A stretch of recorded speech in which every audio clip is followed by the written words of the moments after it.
বিপুল পরিমাণ অস্ত্র উদ্ধার করেছে বিজিবি। তো এটা আসলে একটা জায়গা থেকে উদ্ধার হয়েছে। এই ধরনের ড্রোন যে পাহাড়ে আরো অন্যান্য বিভিন্ন বাহিনীর কাছে বিপুলভাবে ছড়িয়ে যায়নি এই কথা নিশ্চিত করে বলা যায় না, বরং এই আশঙ্কাই প্রবল। চট্টগ্রামে পাহাড়িদের এই অনিষ্পন্ন দাবিগুলোর স্বীকৃতির জন্য দীর্ঘদিন তাদেরকে নানাভাবে সমর্থন জুগিয়ে আসছিল বা নানাভাবে সহায়তা দিয়ে আসছিল, তাদের লোকজন একটা বড় সংখ্যক এই উপদেষ্টা পরিষদে মানে তারা বসে গেছে।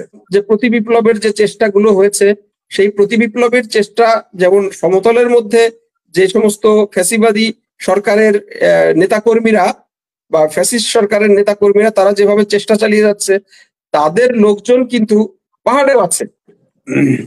আসলে আপনি যেভাবে বললেন যে হঠাৎ করে এই উত্তেজনা বা এই ধরনের পরিস্থিতি সৃষ্টি হয়েছে, ঠিক তেমনি বাংলাদেশের আরো অনেকেই বলছেন যে এটি একটি বিচ্ছিন্ন ঘটনা বা ক্ষুদ্র একটি ঘটনা থেকে এভাবে তৈরি হয়েছে, এত বড় বিস্তার হয়েছে।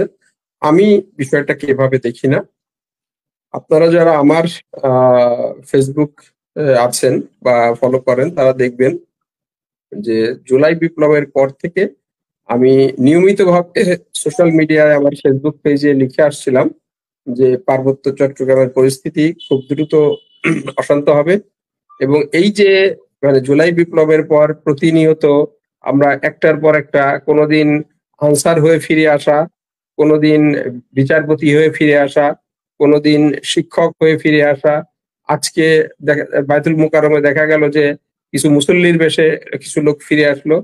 তো এভাবে আবার পার্বত্য চট্টগ্রামে ট্রাইবাল হয়ে ফিরে আসা, এগুলো আসলে প্রতি বিপ্লবের একটা চিহ্ন। আমি এই কথাটা বারবার বলছিলাম যে পার্বত্য চট্টগ্রামে প্রথম এবং সাকসেসফুল প্রতি বিপ্লবী থাবাটা হবে পার্বত্য চট্টগ্রামে। এটা আমি বারবার আমার ফেসবুক পেজের মাধ্যমে এবং সরকারি বিভিন্ন মহলে আমি বারবার এই কথাটা লিখে লিখে আমি জানিয়েছি। তো কাজেই এটা আমার একজন মানে আমাকে যে ইনফরমেশন দেয় সে একজন আমাকে কয়েকদিন থেকে বলতেছিল যে আসলে পার্বত্য চট্টগ্রামের পরিস্থিতি ভালো না, আপনারা একটা টক শো করেন। কিন্তু আমি শুধু একজন থেকে ইনফরমেশন পেয়েছি বলে আমি এই ব্যাপারটাকে ওইভাবে দেখিনি আর কি, কিন্তু আমার এবং আপনার ব্যাপারে অনুরোধ করেছিলেন। আচ্ছা, আমি আমি আমি কন্টিনিউয়াসলি এটা লিখে আসছি, এবং একইভাবে যখন মণিপুরে নতুন করে এই ইনসার্জেন্সি শুরু হলো, তো মণিপুরে এই ইনসার্জেন্সি শুরু হওয়ার পর আমরা সেখানে দেখলাম যে রকেট লঞ্চার এবং ড্রোন ব্যবহৃত হতে, আমি তখনও লিখেছিলাম যে অতি দ্রুতই পার্বত্য চট্টগ্রামে এই ড্রোন বা এই ধরনের অস্ত্রগুলো ব্যবহৃত হবে। এবং আজকে যদি আমরা দেখি বান্দরবনে এই একটা মানে অত্যাধুনিক ড্রোন এবং ইলেকট্রনিক জ্যামার সহ বিপুল পরিমাণ অস্ত্র উদ্ধার করেছে বিজিবি।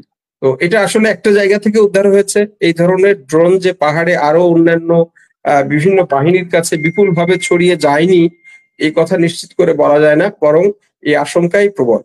তো কাজেই এই ঘটনাটা কে আমি বিচ্ছিন্ন হিসাবে দেখি না। এখন প্রশ্নটা হলো যে এই ঘটনার ভিতরে অনেকগুলো মানে আঙ্গিক আছে। আপনি আমাকে সময় দিলে আমি একটা একটা করে আঙ্গিকগুলো বলবো, কারণ আজকে ঘটনার বর্ণনা বলবো না, কারণ আমাদের জাতীয় মিডিয়াতে ঘটনার বর্ণনাগুলো খুব বিস্তারিতভাবে আছে, সেখান থেকে দর্শকরা ইতিমধ্যেই হয়তো জেনেছেন। আমি আপনাকে পাহাড়ের বাস্তবতাটার দিকে একটু দৃষ্টি দিতে চাই। সেটা হলো যে পার্বত্য চট্টগ্রামে কিছু ওখানকার যে ট্রাইবাল জনগোষ্ঠী আছে তাদের কিছু অনিষ্পন্ন দাবি আছে দীর্ঘদিনের। তার মধ্যে একটি হচ্ছে আদিবাসী হিসাবে স্বীকৃতি, দ্বিতীয় হচ্ছে শান্তি চুক্তির ভিতরে কিছু ধারা আছে যেগুলো সরাসরি বাংলাদেশের স্বাধীনতা, সার্বভৌমত্ব এবং অখণ্ডতা ও কর্তৃত্বের সাথে সাংঘর্ষিক হওয়ায় কোন সরকার সেটি বাস্তবায়ন করতে পারেনি, কিন্তু সেই দাবিগুলো বাস্তবায়নের জন্য তাদের দীর্ঘদিন ধরে তারা আন্দোলন করছে। একইভাবে পার্বত্য চট্টগ্রাম থেকে বাঙালিদেরকে সমতলে সরিয়ে নেওয়ার একটি দাবি রয়েছে। 1900 সালের শাসনবিধি বাস্তবায়নের কিছু কিছু অংশ যেটা তাদের সুবিধাজনক, যেখানে বলা হয়েছে পার্বত্য চট্টগ্রাম বাংলাদেশের এক্সক্লুডেড এরিয়া, এ ধরনের আরো কিছু বিষয়, সেখানে গমনাগমনের কিছু ব্যাপার আছে, সেই বিষয়গুলো বাস্তবায়নের জন্য তাদের কিছু দাবি আছে। একই সাথে সেখান থেকে সেনাবাহিনী সরিয়ে নেয়ার দাবি, এরকম বেশ কিছু দাবি তারা দীর্ঘদিন ধরে এই দাবিগুলোতে আন্দোলন করছিল, কিন্তু এই দাবিগুলো তারা আসলে কখনোই বাস্তবায়ন করতে পারে নাই।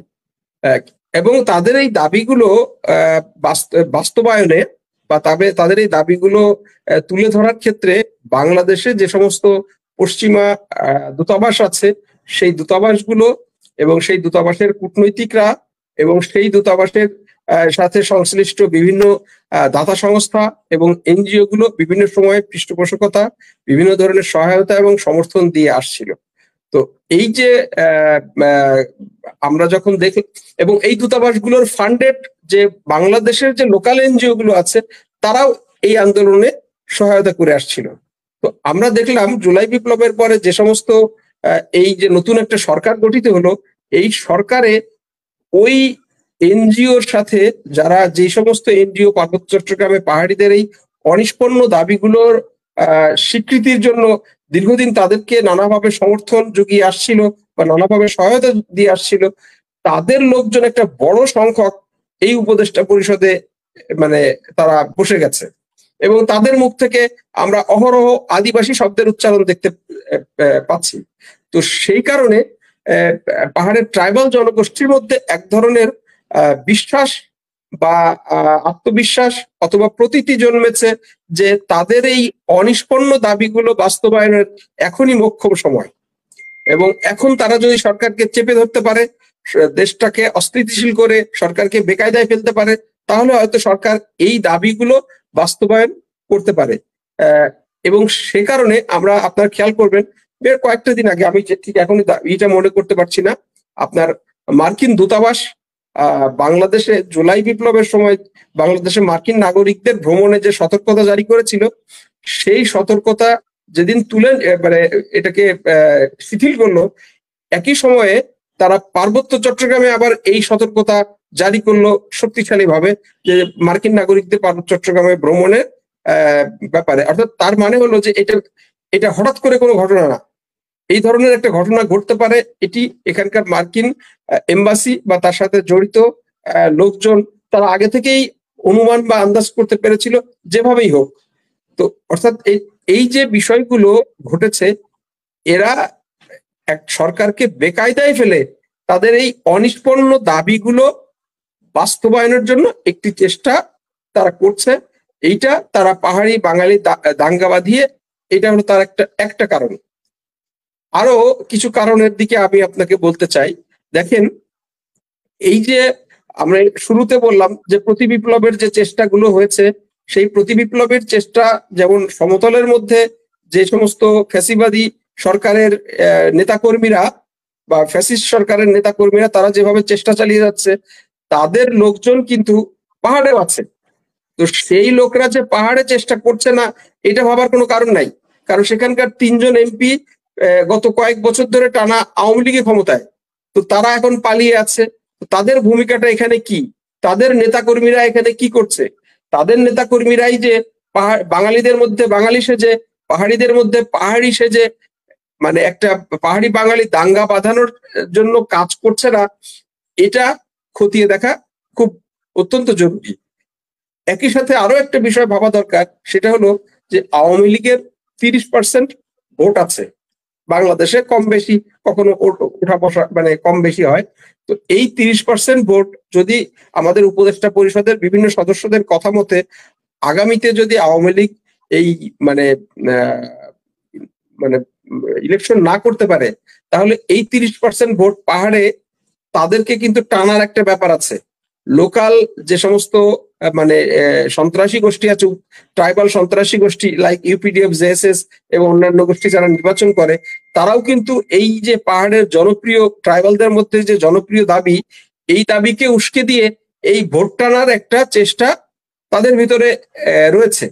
তো কাজেই এই যে বিষয়গুলো রয়েছে, এই বিষয়গুলো যদি আমরা একসাথে মিলিয়ে দেখি, তাহলে দেখা যাবে যে পার্বত্য চট্টগ্রামকে এই যে অস্থিতিশীল করার পিছনে একটা যে এই তাদের যে অনিষ্পন্ন দাবি, এই দাবিগুলো বাস্তবায়ন করে পার্বত্য চট্টগ্রামকে বাংলাদেশ থেকে আলাদা করে জুম্বোল্যান্ড অথবা কুকিল্যান্ড অথবা যেটা আমি এবং প্রফেসর নাজমুল হাসান করিমুল্লাহ দীর্ঘদিন ধরে বলে থাকেন যে খ্রিস্টান রাষ্ট্র বা নিউ জেরুজালেম এই যে রাষ্ট্র করা বা এইখানে যে এখন নতুন প্রেক্ষাপটে যে দক্ষিণ পূর্ব এশীয় যে জিও পলিটিক্সটা এসছে, Burma act, content China policy, Indo Pacific policy, এই সবকিছুর সাথে কিন্তু পার্বত্য চট্টগ্রামের এই ঘটনাগুলি জড়িত বলে আমি দৃঢ়ভাবে বিশ্বাস করি এবং এটাকে বিচ্ছিন্ন করে দেখার কোনো সুযোগ নেই। অসংখ্য